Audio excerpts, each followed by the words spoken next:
Okay. Have you ever struggled with understanding a concept? It just feels like what you're learning is just flying over your head. You just can't grasp it deep enough. You always have to go back to your source to find the answer. Like you're just struggling to really understand and absorb the content that you're trying to learn. This has happened to me and it happens to almost everybody. But there's some people, students beside you or people you look up to who are super successful who just seem to know these concepts like the back of their hand. It's literally ingrained into them. And you wonder how. What is it that they have? What they have is an intuition about it. They have it so ingrained into them as a person that they don't even have to think about what they're doing. It just comes naturally to them. And that is what we want when we're trying to really master a topic is you want it to just be a part of who you are almost. A part of your mind, a part of you. And so how do we do this? How do we accomplish this?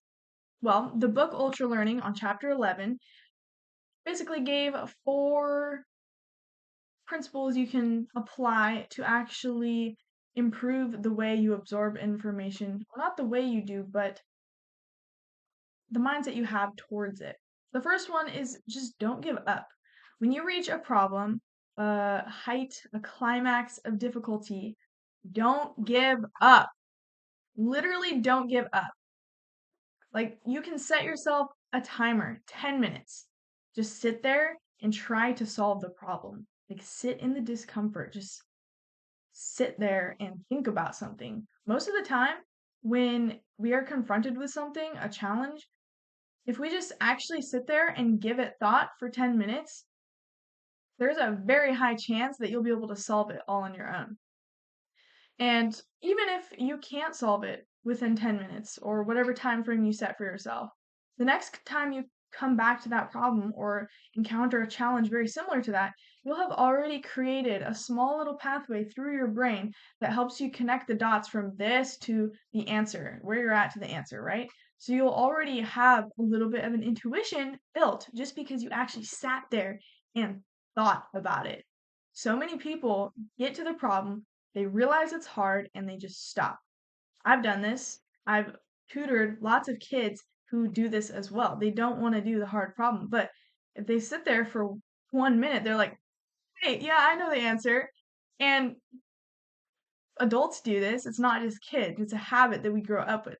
We just want to stop. The second one is to prove things to understand them. We were taught this in school, math, for example. The teacher would require that you put the answer down and then the way you solve the answer. And usually they'll also add a double check, right? So you have to solve the problem and then you have to show how you solved the problem and then you have to show why the problem that was solved correctly by solving it backwards. So by doing this, it's actually a very powerful tool to be able to solve something backwards, to be able to prove exactly why your answer is correct. And you can apply this in so many more things than just math. You can apply this in anything you're trying to learn. Try to do it backwards. Try to do it like reinvent the problem yourself because if you can reinvent the problem and then you can solve the problem, you'll know it so much more deeply than most people around you because most people just want to view it and pass on. For example, what does a bike look like? You probably have an image in your mind of what a bike looks like. But if I asked you to draw the bike on a piece of paper, it would probably be a lot more difficult for you to actually draw everything to connect exactly where it's supposed to connect. Now, to level this up a little bit more, some of you might be able to draw a bicycle perfectly. But I bet you most of you can't draw a can opener. And I bet you mostly can't describe to me how a can opener works or how the gears work together to actually open a can. So, being able to sit there and really look at how something works and go deep into it is going to be very powerful for your learning. The third one is to always start with a concrete example of what you're learning. Humans don't like abstract things. Abstract things are hard for us to comprehend. And so, in order to understand abstract, we usually like to tie it to something concrete. This is why analogies are so powerful because they take something abstract that doesn't always make the most sense and they relate it to something physical in our world that we all know that all makes sense, it's concrete. And so it's easy for us to understand this because we understand this. If we didn't understand this, it would probably be very hard to understand this. So always start with concrete examples and then work your way up. Then the fourth one is don't fool yourself. So many of us think we understand something. For example, the can opener. I heard the can opener example and I was like, I know how a can opener works. And then I thought about it and I was like, I actually don't know how a can opener works. It's one of those things where you think you know, but you really might not know. And when you lack knowledge on a certain subject, you also tend to lack the ability to assess your ability and knowledge in the subject, right? And so the way you can overcome this is to ask questions. Ask all the questions. Anything you wonder, just ask it. Even if it sounds stupid, ask the dumb questions. Ask the hard questions. Ask questions. Learn. So many people are afraid of asking questions because they don't want to sound stupid. Well, guess what? Most people are wondering the same question as you, but they also don't want to sound stupid.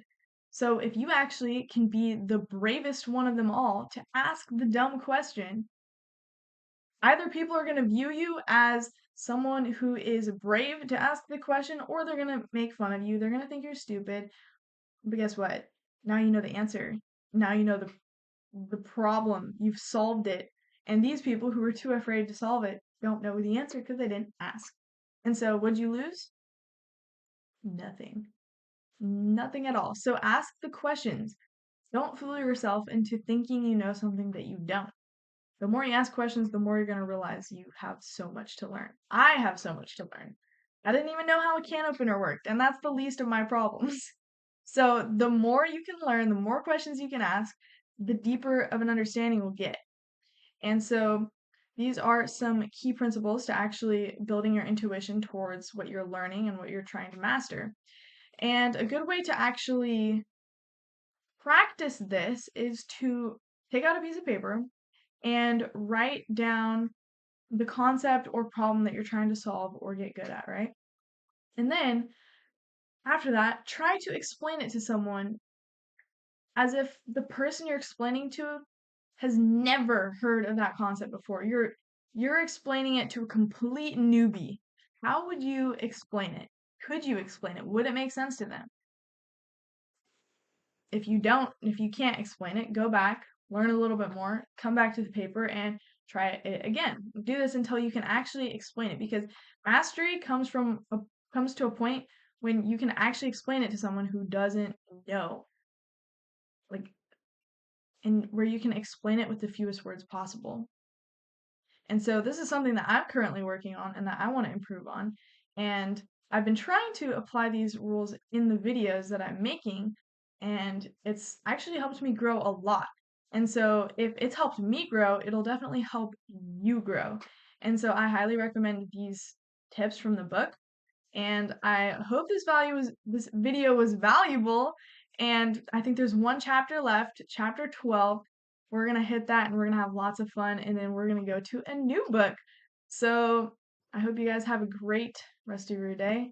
Signing off.